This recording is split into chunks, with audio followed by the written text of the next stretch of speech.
앵무새 죽이기는 1960년 출간된 하퍼리의 자전적인 소설입니다.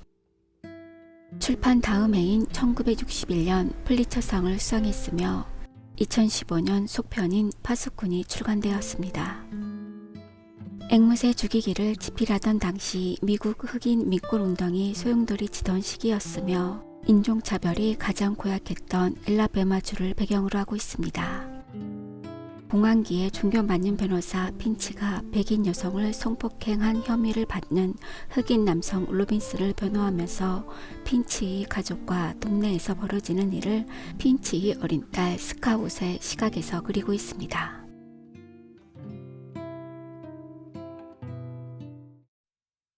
앵무새 죽이기 작품 속으로 떠나보겠습니다. 어린 딸 스카웃을 중심으로 스카웃 핀치의 오빠 잼, 아내를 일찍 잃은 변호사인 아버지 에티커스가 엘라베마주의 가상마을인 메이콤에서 생활합니다. 메이콤은 주민들이 서로 잘 알고 지내는 작은 마을로 부모가 누구인지, 조상들이 얼마나 오래 메이콤에서 살았는지에 따라 사회적 신분이 결정됩니다. 아내를 잃은 에티커스는 친절한 이웃과 흑인 가정부 캘퍼니아의 도움을 받으며 아이들을 혼자 키웁니다. 동네 사람의 조카인 딜이 여름방학을 메이콤에서 보내려 왔습니다.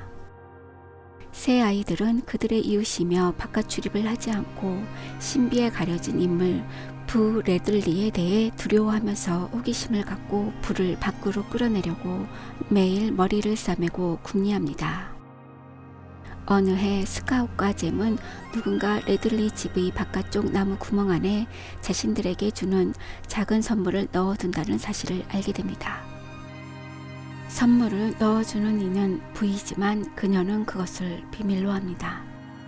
스카웃은 사내 아이들과 노는 것을 더 좋아하는 말괄량이 소녀로 아이들과 문제가 생기면 대개 주먹으로 해결합니다.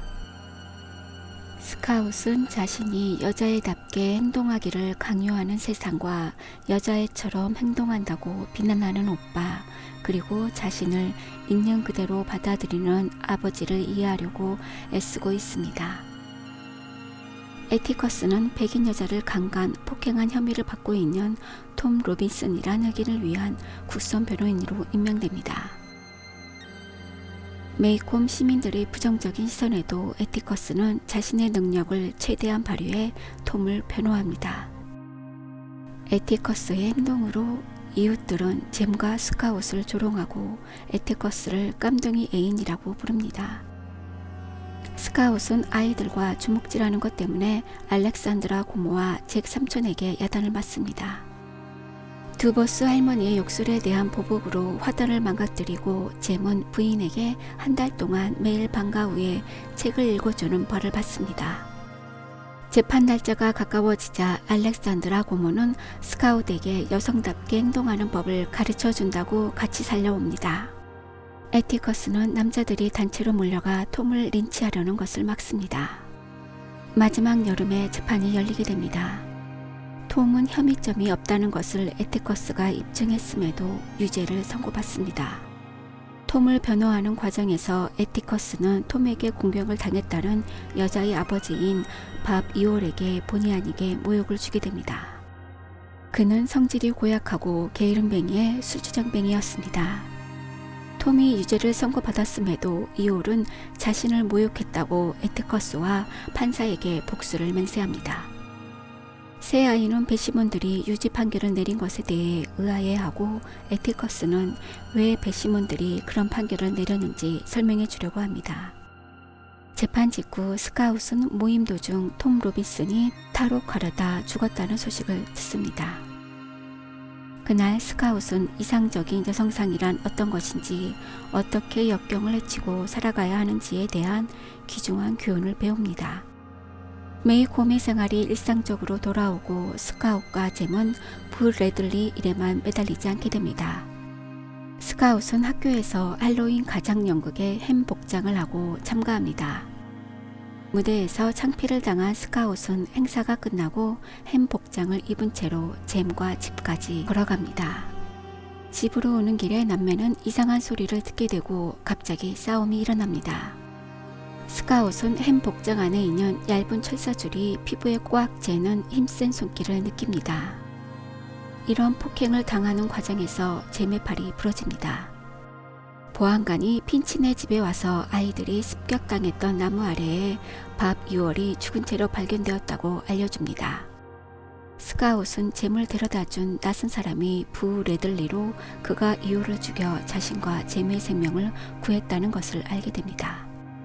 보안관은 이올이 자신의 칼에 엎어져 죽었기 때문에 부에게는 죄가 없다고 말합니다. 누군가를 정말로 이해하려고 한다면 그 사람의 입장에서 생각해야 하는 거야. 앵무새들은 인간을 위해 노래를 불러줄 뿐이지 사람들의 채소밭에서 뭘 따먹지도 않고 옥수수 창고에 둥지를 틀지도 않고 우리를 위해 마음을 열어놓고 노래를 부르는 것 말고는 아무것도 하는 게 없어.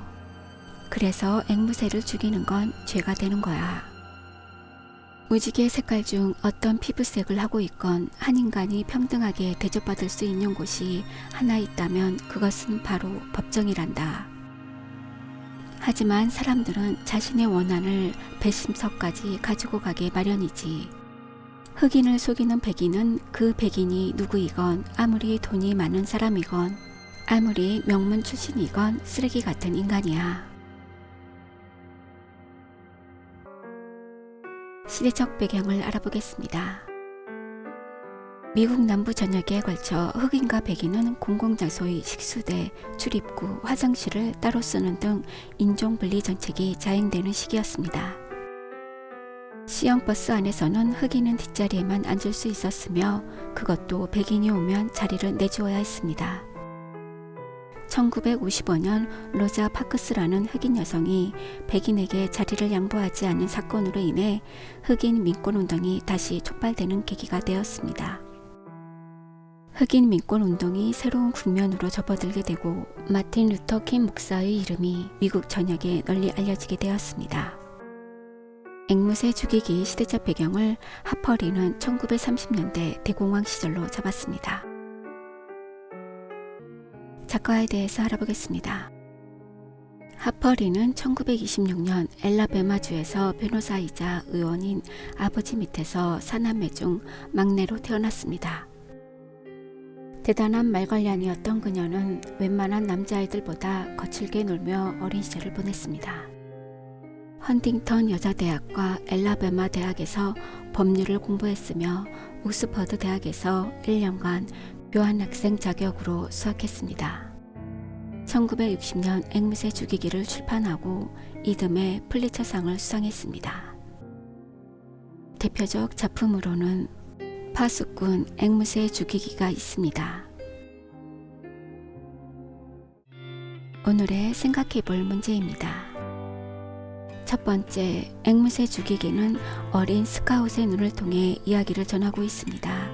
왜 어린아이의 시선으로 이야기를 전하고 있다고 생각하나요? 두 번째, 앵무새 죽이기의 제목이 뜻하는 바가 무엇이라 생각하나요? 세 번째, 앵무새 죽이기의 소설의 배경이 되는 메이콘 마을 사람들에게 익숙한 것은 일상적으로 이웃과 교류하면서 사는 삶입니다. 그러나 이러한 익숙함이 낯선 것에 대한 편견으로 작용하기도 합니다. 소설 속에서 작용하는 편견은 어떠한 것들이 있었나요?